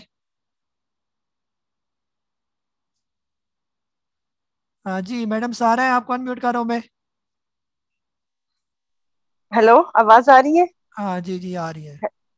हाँ, वो मैंने असल में कल भी लोअर लॉक पे नेट शो लिया था और आज भी लिया था ना, तो जी उसके बारे में अगर थोड़ा सा गाइड कर दें। आज भी लोअर लॉक ही लगा है उसको? ऑलमोस्ट मेरा ख्याल है लगा था थोड़ी देर के लिए, लेकिन मैंने खैर लोअर लॉक पे नहीं लिया, मैंने मेरा ख्याल है 240 पे लिया, 239 पॉइंट समथिंग पे। लेकिन लोअर लॉक तकरीबन लगा था मेरा ख्याल है 234.80 या इस तरह कुछ गया था। तो अभी तो तकरीबन 239 पर है, तो आपको तो ये प्रॉफिट दे रहा है मेरा ख्याल है ना। मैंने कल भी लोअर लॉक पे लिया ना, कल 252 पे गया था शायद लोअर लॉक इसका या इस तरह।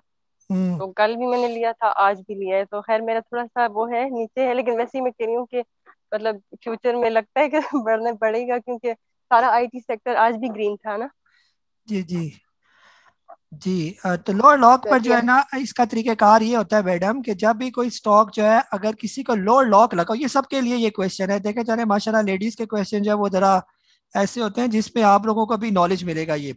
अब यहाँ पर आप में से बहुत से ऐसे मेंबर्स हैं जो ये चाह रहे होंगे कि हम लोग जो है कोई स्टॉक जिसको लोअर लॉक लगाओ उसको हम बाय करेंगे, ठीक है। अब इसमें जो सबसे इंपॉर्टेंट चीज होती है और टेक्निकली भी जो आपको प्रॉफिट दे सकती है उसका तरीकाकार ये होता है कि अगर किसी भी स्टॉक को लोअर लॉक लग जाए और आपको ये लग रहा है कि हो सकता है इसका लोअर लॉक ओपन हो और ये फिर ऊपर चला जाए, तो आप लोग उस लोअर लॉक की प्राइस से 1 पैसा ऊपर करके स्टॉप लॉस बाय लगा दें उसको, ठीक है। यानी जैसे मैंने आपको स्टॉप लॉस बाय की टेक्निक बताई हुई है, अगर फॉर एग्जांपल नेट सोल को जो है 238 रुपए पर आज लोअर लॉक लगा, तो आप उससे 1 पैसा ऊपर करके, यानी 1 पैसा ऊपर इसका क्या बनेगा, यानी जहां पर इसका लॉक ओपन होना है ये, तो 238.1 जो है ना इसकी जो ऊपर वाली प्राइस है और 15-20 पैसे का फर्क रखकर आप स्टॉप लॉस बाय लगा देंगे।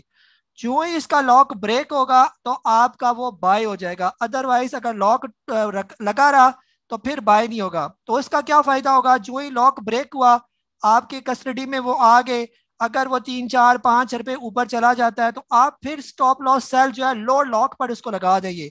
अगर दोबारा उसको लॉक ना लगेगा तो फिर वो आपकी कस्टडी में ही मौजूद रहेगा, अगर लग जाता है तो मामूली से लॉस के साथ आप निकल जाएंगे। उसका फायदा फिर आपको ये हो सकता है कि अगर उसका स्टॉप लॉस जो है वो दोबारा यानी कि उसका लॉक दोबारा ना लगे और लोअर लॉक से वो ऊपर वाले लॉक की तरफ चला जाए, तो वो फिर आपको कम से कम 15% जो है वो एक ही दिन में उसका फायदा हो जाएगा। या कोई 5-6 रुपए ऊपर ही अगर उसने क्लोजिंग दे दी तो वो ठीक ठाक आपको अगले दिन जो है वो फायदा देगा।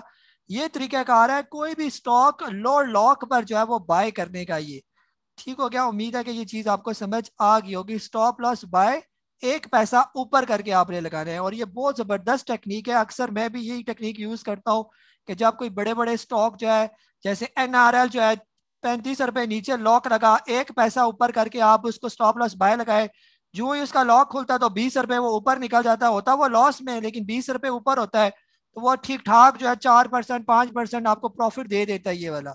तो इस तरह भी आप जो है वो पैसे कमा सकते हैं ये। ठीक है जी। टाइम तकरीबन हमारे पास काफ़ी ज़्यादा हो गया है। मैं आ रहा हूँ अब इदरीस भाई की तरह। बाकी क्वेश्चन मैं नहीं ले सकूंगा क्योंकि 9 बज चुके हैं, ताकि हमारा टाइम से ये ख़त्म भी हो जाए। जी इदरीस भाई आपकी तरफ मैं आ रहा हूँ।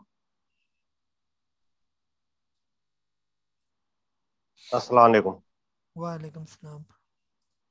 सर। आज मार्केट की मूवमेंट जो थी बहुत ज़्यादा जो अप डाउन थी, अब ये आगे मार्केट ऐसे ही रहेगी। अपने आप को इसी तरह बचा कर चलना है। ये मार्च है, मैंने कहा था मार्च के अंदर क्या होगा वो सब हुआ, और ये आगे तक ऐसे ही चलती रहेगी। तो अपने आप को बहुत सेफ साइड पे जो रखना है, जहां जहां मौका मिलता रहे प्रॉफिट लेते रहे। अच्छा, अभी हमारी एक बहन ने जो सवाल किया है इसका, गरीवाल का, तो इसकी वजह यह है कि गरीवाल के शेयर जो है मार्केट में बहुत कम है। अब जिसके पास माल होगा वो अपनी मर्जी से बेचता है। सप्लाई एंड डिमांड का उसूल यहाँ अप्लाई होता है। यही वजह है कि शायद मैंने ही रिकमेंड किया था गरीवाल को लेने के लिए। तो गरीवाल में जो है अगर आप इसको लेंगे और इसके शेयर बहुत कम होंगे, ये जमा करते रहें आपको, और मौका मिलता रहता है इसके अंदर, ये कमाने का मौका भी मिलता है, और इसको आप बार बार अप डाउन कर सकते हैं। आप इसको जो है ना 10-15 हज़ार शेयर खरीदते हैं, आधे आधे छोड़ते रहें, जो बेचते हैं फिर अगर नीचे आए तो फिर वो ले लें, फिर ऊपर छोड़ दें। ये इसका एक तरीका है। तो इससे जो है इंसान काफी पैसे कमा सकता है। मेरा ख्याल उन्हें ये बात समझ इसलिए आ गई होगी अब, कि ये कह रही थी ना कि शेयर भी उसके नजर नहीं आ रहे होते और ऊपर भी जा रहा है। तो उसकी वजह खाली यही होती है कि शेयर जो होते हैं उसके मार्केट में होते कम है और उसकी होती डिमांड ज्यादा। तो कोई अगर उसको 2 रुपए ऊपर लेने के लिए भी तैयार होता है, जैसे पुराने लोग हैं उन्हें मालूम है कि ये 2 रुपए ऊपर भी ले लेंगे तो ये कहीं नहीं जाता, तो वो 2 रुपए ऊपर लगाते हैं। वो 2 रुपए ऊपर लगा के जो कोई बेचता है उसको वो मिल जाता है उनको, फिर उससे ऊपर 2 रुपए ऊपर लेने के लिए खड़ा होता है। तो इस तरह इसके जो है शेयर मार्केट में फ्लोट कम होने की वजह से ये शेयर ऊपर जाते हैं और ये बहुत कम बिकते हैं और ये बड़ा अच्छा प्रॉफिट देकर जाते हैं। अच्छा, इसी तरह जो है हमारे साथ जो है आज ग्रुप के अंदर जो कुछ भी होता रहा देखता मैं भी रहता हूँ, लेकिन ये है कि मेरे पास टाइम नहीं होता जो मैं प्रॉपर जवाब दे सकूँ। सर एक इन लोगों से सिर्फ इतना सा ही कहना है कि भाई आप लोग हमारी नीयतों पे क्यों शक करते हैं? हमने आपसे मांगा क्या और आप हमें दे क्या रहे हैं? दूसरी बात यह है कि दर हकीकत इंसान जो अगर किसी पे शक कर रहा था ना, तो अपने ऊपर ही शक कर रहा था। किसी पर एक उंगली उठाओ तो 4 उंगलियां आपकी तरफ ही आ रही होती हैं। इसलिए जो है ना नेगेटिव सोचने से इंसान के सेंटिमेंट्स नेगेटिव हो जाते हैं और वो हमेशा नेगेटिव ही सोचता चला जाता है, उसे पॉजिटिव कोई चीज नजर आएगी नहीं। अगर मुझे काजी साहब से दुश्मनी है तो काजी साहब का हंसना भी मुझे बुरा लगेगा, रोना तो लगेगा ही मुझे। अच्छा, क्योंकि वो उनकी चीज मैं उन्हें नेगेटिव देख रहा हूँ ना। तो इंसान को अगर जिंदगी गुजारनी है तो नेगेटिविटी छोड़ दे, पॉजिटिव ले। हम इसी तरह हम कराची में रहते हैं, पठान महाजिर पंजाबी सिंधी इन चीज़ों से बाहर आए, ये कुछ भी नहीं है। हम सब पहले मुसलमान हैं, फिर पाकिस्तानी हैं, और फिर उसके बाद हम सब कुछ हैं। तो इन चीज़ों को छोड़ देना चाहिए, ये फजूलियात है। हम सब देखें, अभी क्रिकेट मैच होता है, हम सब इकट्ठे हो जाते हैं, कभी हम कोई बात नहीं करते कि जी क्या हुआ क्या नहीं हुआ। तो ये देखें, हमारे यहाँ पॉलिटिशियन जो है ना नहीं बन सकते। आप गरीब का बच्चा डॉक्टर बन जाएगा, इंजीनियर बन जाता है। तो ये एक सिलसिला चल रहा है तो ये नेगेटिव जहन इस तरह बन जाते हैं हम लोगों का, हमें नहीं करना चाहिए। और खास तौर पे कारोबार के लिए सबसे पहले जो है ना आपको इन ऑर्डर होना चाहिए। आपकी प्रॉपर नींद हो, क्योंकि मैं अभी पिछले पूरा वीक हो गया, मुझे ना मेरी नींद पूरी हो रही है। सुबह 5 बजे उठता हूँ, 7 बजे घर से निकलता हूँ, 7 बजे तकरीबन मैं घर में आ रहा हूँ। इसकी वजह से मैं प्रॉपर तौर पे जो है ना कुछ देख भी नहीं पा रहा। बहुत से लोगों के मैसेज आ रहे हैं, किसी को मैं जवाब दे देता हूँ, किसी को नहीं दे पा रहा होता, किसी क्योंकि मैं ज़हनी तौर पे अपने आप को अभी फिट नहीं समझ रहा, इसलिए कि हमारे ऑफिस के काम के कुछ ऐसे मसाइल फंसे हुए हैं। तो इसलिए स्टॉक मार्केट के अंदर जो है ना आपको बड़ा रिलैक्स होकर काम करने की जरूरत होती है। अब ऑफिस आज जो है ना बहुत सारे लोगों ने लॉस किया है। वजह क्या थी कि इस टाइम पे पेशेंस का खेल है ये। अगर देखें, जैसे आखिरी बॉल तक क्रिकेट होती है ना, तो इसी तरह आखिरी लम्हे तक आपने स्टॉक मार्केट को देखना होता है। सुबह 300 माइनस थी, लोगों ने फटाफट फटाफट छोड़ दिया। अब जिन्होंने छोड़ दिया वो आखिर में हाथ मार रहे थे कि यार अब क्या हुआ। तो अब देखें ना वही प्लस चीज ऊपर चली गई। तो ये मार्केट में सेंटिमेंट्स को ही देखा जा रहा होता है और आपके पेशेंस का भी यहाँ पे इम्तहान हो रहा होता है। पेशेंस का, अगर आपने डिलीवरी ली हुई है, पैसे आपने पेमेंट की हो, तो आप क्यों डर रहे हैं? आपको डरने की जरूरत नहीं है। जैसे कल किसी ने जो है ना TRG बहुत तेजी में छोड़ दिया कि यार गया नीचे। अब आज भी अगर उसने वो और लॉस कर लिया, अगर छोड़ दिया, तो ये अगर 2 दिन वो रोक लेगा ना, तो 2 दिन के बाद उसको पैसे मिल जाएंगे। तो बाज़ औक़ात जो होता है, अच्छा एक साहब ने और कहा कि जी आप हमें रिकमेंड करते हैं कि हम यहाँ लें ना लें, लेकिन हमारा जहन बन रहा होता है, तो बिल्कुल आपको काम करना चाहिए। ये जहन जो है ना आपका, यही आपको मार्केट में लेकर आएगा। कोई जरूर देखे ना, 600 आइटम है, हम सारे 600 आइटम तो नहीं देख सकते। तो हर इंसान ने अगर कोई एक जहन बना लिया कि मैं आज पावर सीमेंट को जैसे लूंगा, तो वो फिर उसकी तरफ फोकस करेगा ना, तो उसके जहन में उसकी चीजें आनी शुरू हो जाएंगी, तो वो ले जरूर ले। थोड़ा सा लॉस ही होगा ना, लेकिन इंसान सीखेगा यहीं पर ही। इसी तरह सीखता है। आप बार बार एंट्री लें, देखते रहें। आज के दिन में भी बहुत सारे कमाने के मौके थे और बहुत सारे बेचारे गंवा के बैठ गए। तो सिर्फ होता क्या है कि मार्केट वही है, आइटम वही है, सिर्फ थिंकिंग उसकी सही टाइम पे उसने सोचा और वो आगे बढ़ गया, और किसी ने नहीं सोचा वो पीछे रह गया। तो यहाँ पर मार्केट में पेशेंस दिखाना है आपको, बिल्कुल भी पैनिक नहीं होना। अच्छा, अब जिस वक्त मार्केट गिर रही होती है ना, बड़े बड़े आइटम गिरने शुरू हो जाते हैं, तो आपको जितने भी पेनी स्टॉक्स है ना, वो चलने शुरू हो जाते हैं। क्योंकि उन्होंने काम तो करना है ना कहीं ना कहीं। अब जैसे कल टेलीकार्ड को 1 रुपया नीचे लेकर आए थे, आज 30-40 पैसे उन्होंने ऊपर ले दे दिया, क्योंकि आज लोगों का रुझान उस तरफ कम था, दूसरी तरफ चले गए। अब वो आहिस्ता आहिस्ता माल जमा कर लेंगे जो कल उन्होंने बेचा था। अब इसी तरह जो है ना दूसरा आइटम चलेंगे, लोग उस तरफ जाएंगे, वो उसको फिर थोड़ा और जमा कर लेंगे। जब वो 8-9 पे पहुंचेगा तो हम लेने के लिए पहुंच जाएंगे। जब हम लेने पहुंचेंगे तो हम फंस जाएंगे। तो इसके अंदर यही चीज देखने की होती है कि जिस जिस वक्त लोगों का ध्यान नहीं होता उस तरफ, उसी टाइम पे माल खरीदा जाता है। इसकी मिसाल जो गरीबाल सीमेंट है, लोगों का ध्यान उस तरफ नहीं, उन्होंने जनाब अब देखें ठट्टा सीमेंट को मैं कह रहा हूँ, वो 10 रुपए से चलते चलते 16-17 पे रोजाना उसके अंदर जो है ना थोड़ा सा काम होता है, और वो जनाब वैली 1-1.5 रुपया ऊपर चला जाता है। आहिस्ता आहिस्ता आहिस्ता आहिस्ता वो अकामुलेट कर रहे हैं। जब सारे दौड़ पड़ेंगे तो वो उठा के माल बेचना शुरू कर देंगे। तो यही स्ट्रेटेजी आपको बनानी चाहिए कि अपना थोड़ा थोड़ा, जहाँ किसी का रुझान ना हो वहां पर इसमें एंट्री लेनी चाहिए। जैसे शब्बीर टाइल के बारे में मैंने आपसे तकरीबन 2-3 महीने पहले बात की थी। आपने कहा अच्छा इसे प्रॉफिट इसमें आ जाने दें, तो मैंने वहां से ही इसको जमा करना शुरू कर दिया था कि मुझे पता था कि अब आगे जाके ये इस तरह सिलसिला। देखें, ये सारी मालूमात जो होती है ना, आप ये कह रहे हैं कि जी 100% ऐसा हो जाएगा, ऐसा होता नहीं है। लेकिन एक रिस्क जरूर आपको लेना पड़ता है, रिस्क लेना भी चाहिए। तो आज शब्बीर टाइल जो है कहाँ चला गया, और आगे जाके और भी आगे चला जाएगा। तो स्टॉक मार्केट सबसे बड़ा आपके अंदर पेशेंस होना चाहिए। अच्छा, आज जो मार्केट में जो खबरें चल रही थी रिफाइनरीज की, हालांकि जो मौजूदा रिफाइनरीज हैं इनसे इनका कोई भी ताल्लुक नहीं है। आने वाली जो नई रिफाइनरी लगाई जाएंगी उसके ऊपर ये एग्जेम्पशन दी जाएगी। जो सवाल था उसका जवाब ये था, लेकिन हुआ क्या कि हमारे जो है ना सारे दौड़ पड़े और उन्होंने जनाब ऊपर उठा दिया कि जी इन रिफाइनरी को ये मिल जाएगा। ये तो ऑलरेडी वर्क कर रही है भाईजान।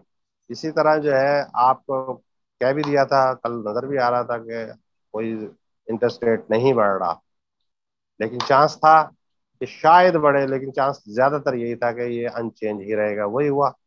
लेकिन मार्केट जो है, जैसे मरवा साहब कहते हैं ना कि उसे पहले ही पता होता है, तो हकीकत में ही पहले पता होता है। मार्केट जो है इसको ऑब्जर्व कर चुकी थी, सब कुछ हो चुका था। लेकिन ये था कि हमारे भाई पैनिक दिखा जाते हैं। पैनिक नहीं दिखाना चाहिए, आखिर तक आखिरी लम्हे तक तमाशा देखो कि होता क्या है। बस मैं इससे आगे कुछ नहीं कहना चाहूंगा। मेरा ख्याल सारी बातें हो ही गई हैं तकरीबन सब लोगों की। जी जी जी इदरीस भाई, बहुत बहुत शुक्रिया। यही चीज़ है, मार्केट बाज इसी तरह लगा रहेगा, ऊपर नीचे मार्केट करती रहेगी, और कोई भी जनी पैनिक शैनिक की सिचुएशन वाली वो वाली सिचुएशन तो आपको ही नहीं है कि हम कहें कि जी मार्केट अब 2,000 पॉइंट नीचे आनी है। तो इंशाल्लाह मौके भी मिलते हैं, डिप ले मार्केट, लाजमी एंट्री लें जहाँ जहाँ पर भी स्टॉक्स आपको मौके देते हैं, और इसी तरह जहाँ पर प्रॉफिट टेकिंग नजर आए वहाँ पर लाजमी प्रॉफिट टेकिंग भी करें। तो जूम सेशन में आप लोगों ने माशाल्लाह आज भी एक बड़ी तादाद ने हमारे साथ पार्टिसिपेट किया। आप सबका मैं शुक्रिया अदा करना चाहूँगा। खासतौर पर अब्दुल खालिक साहब फैसलाबाद से इन्होंने हमें ज्वाइन किया, अब्दुल लतीफ़ साहब ने हमें बुरेवाला से ज्वाइन किया, अब्दुल समद साहब ने शिकारपुर से, इसके बाद जो है अब्दुल शकूर साहब ने सऊदी अरेबिया से हमें ज्वाइन किया, अब्दुल वही साहब ने हरीपुर से, अब्दुल रहमान साहब ने हमें हैदराबाद से ज्वाइन किया, अबरार कुरैशी साहब ने कराची से ज्वाइन किया, अहमद हुसैन साहब ने हमें मर्दान से ज्वाइन किया, अली आरिफ साहब ने हमें अल खुबर से ज्वाइन किया, अली इजाज भैया इन्होंने हमें लाहौर से ज्वाइन किया। इसके बाद हमारे पास हैं जी अल्ताफ़ भाई, इन्होंने हमें बैंकॉक से ज्वाइन किया, आमिर भाई ने अबू धाबी से, अमजद साहब ने हमें ओमान से, अमजद रफ़ीक साहब ने हमें दुबई से, आरिफ अली साहब ने हमें यूके से ज्वाइन किया, यार वसीम साहब ने हमें रावलपिंडी से ज्वाइन किया, असगर अली साहब ने हमें ज्वाइन किया सरगोदा से, आसिफ अली साहब ने कराची से, आसिफ साहब हैं उन्होंने हमें इस्लामाबाद से अतीक हुसैन साहब है, इन्होंने भी इस्लामाबाद से। अयाज भैया कराची से, इन्होंने हमें ज्वाइन किया। अजीम अहमद साहब है, इन्होंने भी कराची से ज्वाइन किया। दिलावर खान साहब ने हैदराबाद से ज्वाइन किया। फ़ाखिर साहब ने हमें कराची से। फ़याज साहब ने रावलपिंडी से। फ़याज साहब हैं एक और, वो इस्लामाबाद से भी ज्वाइन किया इन्होंने हमें। इदरीस भैया, इन्होंने हमें कराची से ज्वाइन किया। इमरान उल हक साहब ने इन्होंने हमें दुबई से ज्वाइन किया।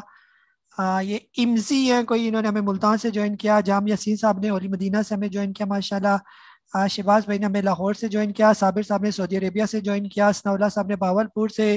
मंसूर साहब ने आरिफ वाला से। साहिब दीनो साहब ने धाड़की से हमें ज्वाइन किया। मोहसिन अब्बासी साहब ने हमें इस्लामाबाद से ज्वाइन किया। मुदस्सर भाई ने सऊदी अरेबिया से। अफजल साहब ने इस्लामाबाद से। इसके बाद शफीक साहब ने सऊदी अरेबिया से हमें ज्वाइन किया। तनवीर साहब ने हमें कुवैत से ज्वाइन किया। ज़िया साहब ने हमें लाहौर से ज्वाइन किया। मुमताज़ अली साहब ने हमें सदकाबाद से ज्वाइन किया। मुकीम अशरफी साहब ने रहमियार खान से। मूसा आलमगीर साहब ने मुल्तान से। मुसद्दक भाई ने हमें दुबई से ज्वाइन किया। मुजम्मिल हुसैन साहब ने हमें होली मदीना से ज्वाइन किया माशाल्लाह। नदीम नसीम साहब ने कतर से हमें ज्वाइन किया। मैडम नाज़रीन सुल्ताना, इन्होंने हमें कराची से ज्वाइन किया। निज़ामुद्दीन साहब ने हमें लाहौर से ज्वाइन किया।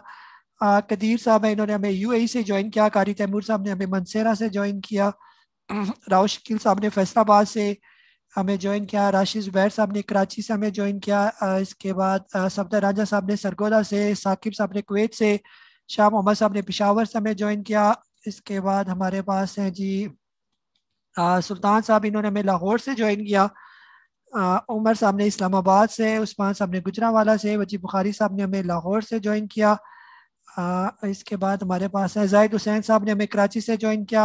मैडम ज़ेबा सुमरा इन्होंने कराची से ज्वाइन किया। जिशान भैया कराची से। जिशान एक और है हमारे, उन्होंने हमें जद्दा से ज्वाइन किया। इंजीनियर सलीम सरानी साहब ने हमें मुजफ्फरगढ़ से ज्वाइन किया। बहरहाल आप लोगों का बहुत बहुत शुक्रिया, आप लोगों ने जूम सेशन के अंदर पार्टिसिपेट किया। तो इंशाल्लाह जो मंडे की स्ट्रेटजी है वो आपको हो सकता है रात को ही मैसेज कर दूँ या संडे नाइट को जो आपको मैसेज कर दूंगा कि जो भी स्टॉक्स हमने लिए हुए वो कैसे आपने उनके अंदर कैसे प्रॉफिट टेकिंग करनी है।